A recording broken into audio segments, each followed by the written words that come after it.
থাকতে হচ্ছে। কেউ না কেউ হয়তো আপনার পরিবারের কাজ রেখে এখানে আসছেন, কেউ না কেউ হয়তো আপনার পরিবারের কোন সদস্য অসুস্থ আছে, তাকে না দেখতে পেরেও এখানে আসছেন মানুষের জন্য, মানুষের উপকারের জন্য, রাস্তাটি সংস্কারের জন্য। এখনো আমাদের নিত্য নৈমিত্তিক যে বেসিক যে চাহিদা, সেটা পূরণের জন্য আমরা কি করছি, রাস্তায় কথা বলতে হচ্ছে।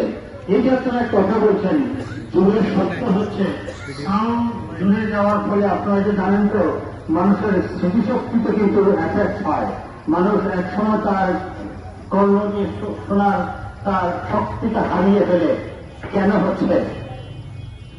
হচ্ছে মানুষের এই ঘটনাগুলো? আজকে আপনি হসপিটালে যাচ্ছেন, আপনার চিকিৎসা পাচ্ছেন না, আপনি ঠিকমতো ব্যাংকে গেলে সার্ভিস পাচ্ছেন না, উপজেলা অফিসে গেলেন সার্ভিস পাচ্ছেন না।